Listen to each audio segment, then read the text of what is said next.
What is up, guys? Wrestling Premiere is here. Now, for some reason, I completely forgot about making a video on this thing. Maybe it's a good idea I did. I mean, these guys are like the Retribution before Retribution, but that might be a bit of an over-exaggeration in itself. In general, the new Nexus idea seems pretty good on paper. You have a 3-time world champion lead the group and give them some much-needed credibility. That was destroyed within one match, SummerSlam 2010. But it turned out to be nothing. The Nexus were lower to mid-card guys, while CM Punk, the leader, was a semi-main eventer. They weren't a prominent faction, and it seemed like they were only there to cater to CM Punk's needs, basically. Had there been more members, maybe it would have been better. Like, imagine if CM Punk recruited someone on the Raw roster, say Tyson Kidd. I think it would have gone down better had he recruited some actual stars on the roster. That's what I think. Punk, he was, depends on your opinion. For me, I thought he was number 3 or number 4 on the entire Raw roster at this point, and many believed he deserved a main event push at this time. Some thought it was very reasonable to give him a push. Well, they chose The Miz over him for WrestleMania, and that's a whole other story. Now you're probably wondering, how did the new Nexus form?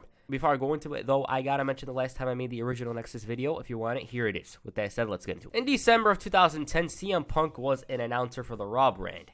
He was witty, he was charismatic, and in my eyes, he was a babyface. At the time, I might add. I thought he was going to turn into a good guy, but that clearly wasn't the case. He was on commentary due to an injury, but there were plans to integrate him back on the roster. How did he make his return? Here it is. On the December 20th, 2010 episode of Raw, CM Punk from out of nowhere blasted John Cena with a chair. His reason?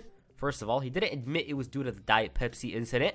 It probably was. Rather, Cena deserved to get a taste of his own medicine. He dropped all those chairs on Wade Barrett. He's making fat jokes about Vicky Guerrero, and it was time somebody set him straight. Now, was Cena a bully? Depends on what you think. I mean, he did drop those chairs down on Wade Barrett. He did make fun of Vicky Guerrero, but once again, your opinion. The next night on Super SmackDown Live, CM Punk did the exact same thing. Beat up John Cena. The commentary team were completely perplexed as to why the Second City Satan would do this. Cena, though, he was quite impatient, and right when the final Raw of 2010 began, Cena wasted no time in calling out CM Punk. Or in his words, CM sucks. He apologized for spilling his diet soda, and he understood why Punk retaliated. All jokes aside, he wanted to hear from Punk himself. So it came out. CM Punk believed Cena was playing a facade. He placates to the audience, but in reality, he's dishonest. And it was way beyond a spilled diet soda. Fans chanted, you suck, and CM Punk mentioned Cena going away, but then later that night, he returns. He comes back the next week, and the next week, and the next week. In essence, Cena's word is worthless. That's basically it. Add to that Cena's actions at TLC. He beat up Wade Barrett after the match, dropped a bunch of chairs, therefore humiliating him. But Cena had his reasons. Nexus assaulted him, made him their personal slave, and they almost ended his career. That's what he thought. But Punk shot back. The champ apparently ended CM Punk's good friend Dave Batista's career. Once again, he had the man beat. He said, I quit, yet he received an AA off a car.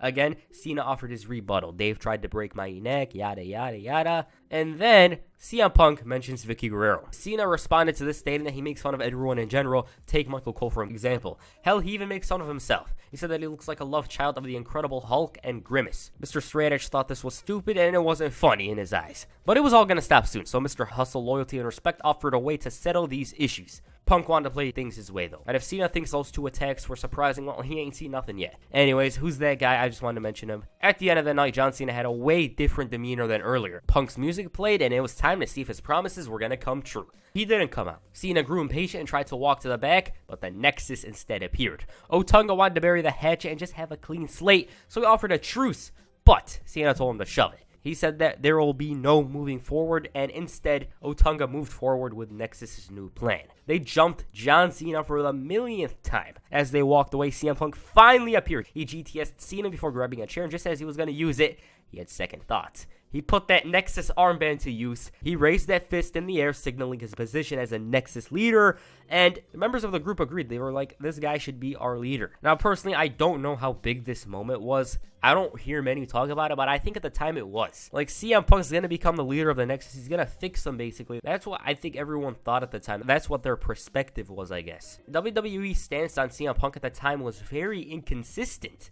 But by making him the leader of the Nexus, it seemed like he was back to being a main event heel. Obviously, though, they're objected to this. The following week, he criticized CM Punk, calling him a liar, and the new leader suggested they ask the guys in the back who should lead the group. The morale of the Nexus guys was somewhat positive towards Punk, and they wished him good luck in his steel cage match. Yeah, about that, CM Punk interfered and tried helping Barrett out. But then he removed the armband and kicked Wade back to the mat. It was symbolic and it felt like something out of a movie. From here on, he wasn't on Raw. He moved to SmackDown where he formed low-budget Nexus 2.0. Anyways, Punk wanted to reinitiate the members of the group. They'd have to earn their spots once again. First up, Michael McGillicuddy. Seeing as Nexus was famous for jumping a bunch of stars, if he wants to become a member of the group, he's got to be assaulted. The guys were quite hesitant to go through with it, but since CM Punk threatened to kick them out, they did. I mean, this thing had more of a straight edge society vibe than the straight edge society itself in my eyes.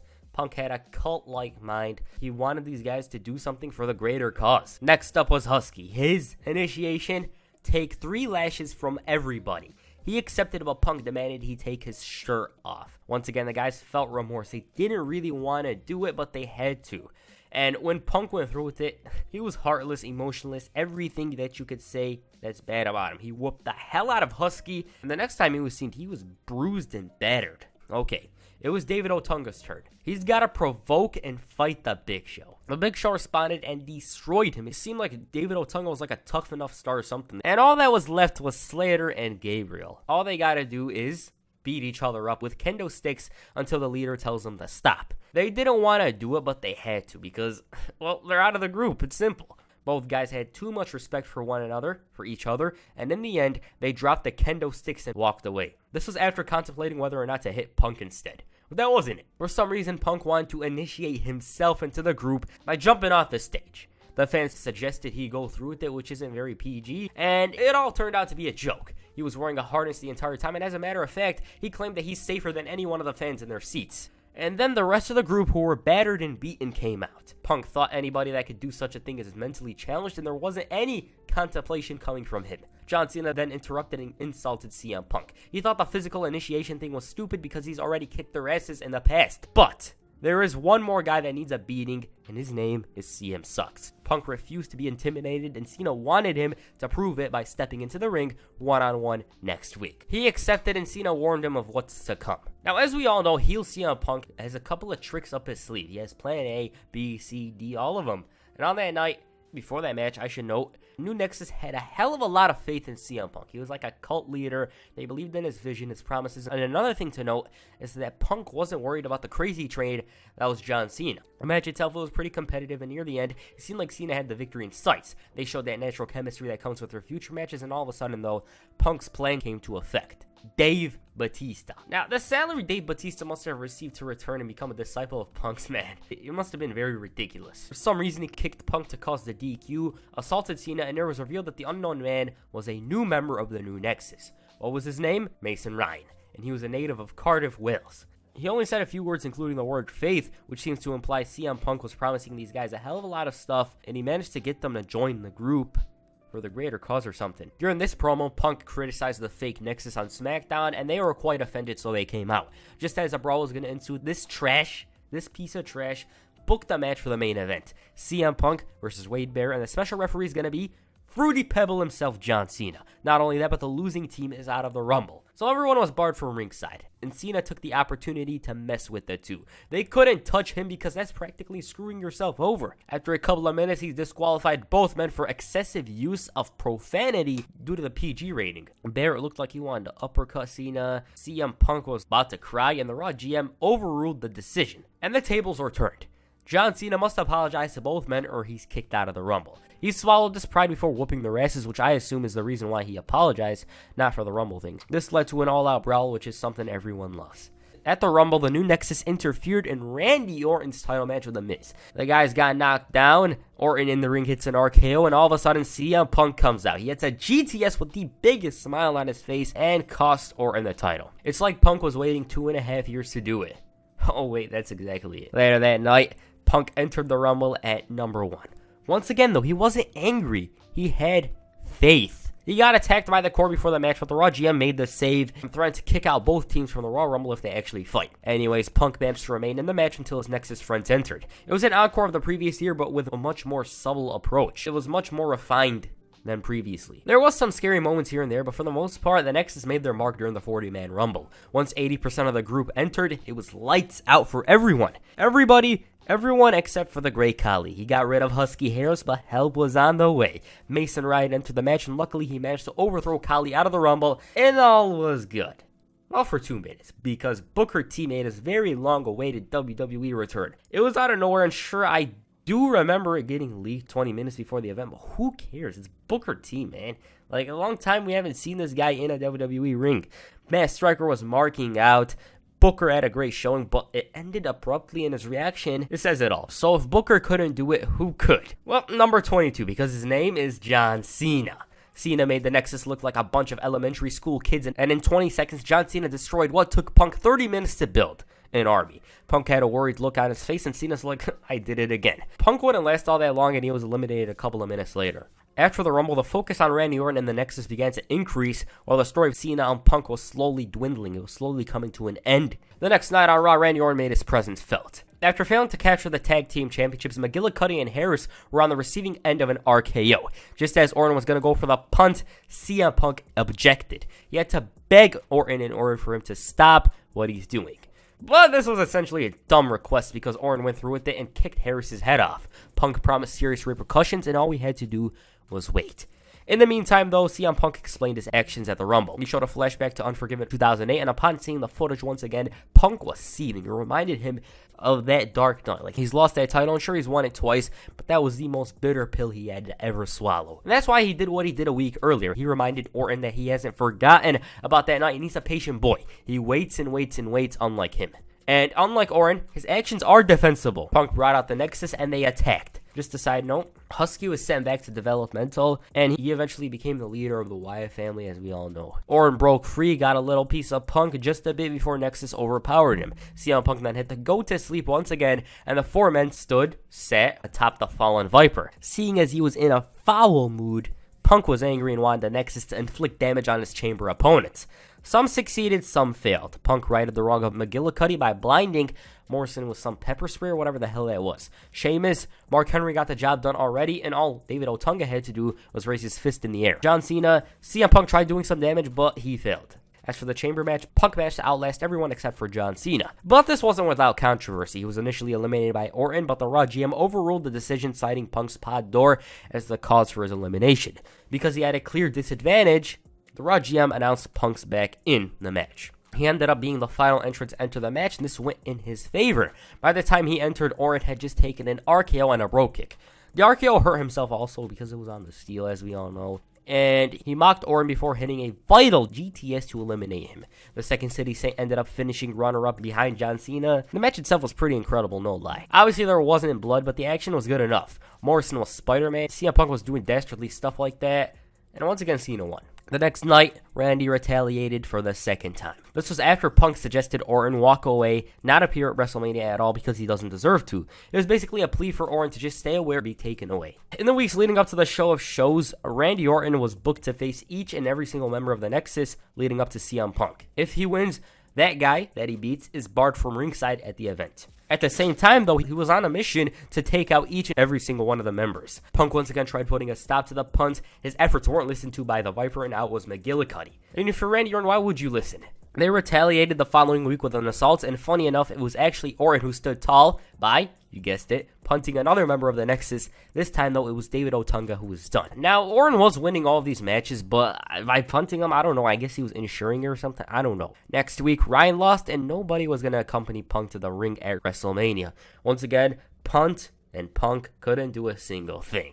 With the Nexus disappearing, CM Punk opted to go to the psychological and personal route. He met Randy Orton's wife. Upon seeing this, Orton sprinted as fast as the wind, but Punk was much smarter. He whacked him with a wrench and sent a little message to his wife. On the final Raw before WrestleMania in Chicago, I might add, CM Punk for the final time discussed his upcoming match with Randy Orton. The fans treated him like a big baby face, and he teased the fans, telling them that he could get any mindless sheep to do whatever he wants. And these mind games Orton has played have been nothing more than a false sense of security. He slipped up last week after telling everyone he likes to travel on his big bus, and Punk knew Randall cares about his wife. He said that Orton should have never punted him 2 years ago, and now he's cost Orton respect from his family. He said that they will never look at him the same, and if anything, he's just getting started. He promised that the chapter ends at WrestleMania, and all of a sudden, Orton appeared. He was a wounded animal, but this didn't stop him from bringing the fight. He hit the second rope DDT, and just as he teased the RKO, he had second thoughts. He wanted Le Punt. Unfortunately, his injured leg got the best of him, and Punk realized he was in there with a one-legged Viper. Punk successfully hit the GTS, and it seemed like the balances were in favor of Punk in kayfabe, because everyone else probably thought otherwise. I mean, who do you think was going to win at WrestleMania? Orton. Later that night, Orton promised to be at WrestleMania, and he asked the question of, will CM Punk make it out? Now, about the match at WrestleMania, I watched it about a year ago, and it was good. Could have been better, obviously, but the story was simple yet effective. Orton's taped up knee was worked on. He obviously sold it to the very end, and despite something being missing from the match, it was enjoyable. Punk was mostly in control, and that RKO was madness. I personally think if this match happened in August, November, December, it would have been much more unpredictable and much better. But yes, good match that could have been better. The impact of that RKO shouldn't be understated. Like, it was way bigger than those that followed, and even though an RKO like that in 2020 is cool, this was like one of the very first ones. Despite the victory, the feud had yet to conclude. Punk and Orton had a rematch on the April 18, 2011 episode of Raw, and one thing to note is that the rest of the new Nexus attacked Orton the previous week and cost him a title shot. This is what led to the rematch. Once again, Orton emerged victorious, barely though, and right after the match, CM Punk's little soldiers marched down to the ring and preyed on the Viper. Mason Ryan even wanted to punt Orton, but Punk convinced him otherwise. Funny enough, Punk wanted to do it himself, but just as he was about to go through, boom, RKO.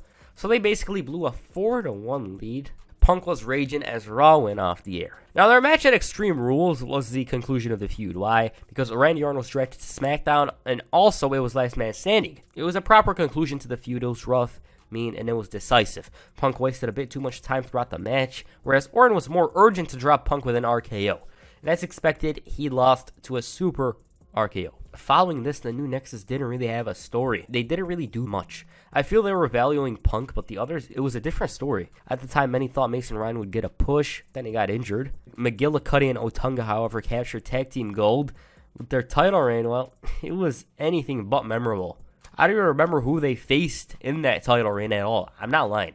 I do know they lost it to Air Boom, though, so there's that. Before CM Punk's match with John Cena at Money in the Bank, he did have a couple of entertaining segments with Stone Cold Steve Austin and Shawn Michaels. Take this segment with Stone Cold. Punk took a page out of Austin's book, and this clearly irritated him. You know, what? And he informed Austin that he's here to give him a breathalyzer and asked if he can recite the alphabet backwards, to which Austin responded, "Well, I can whip your ass backwards." I love that moment.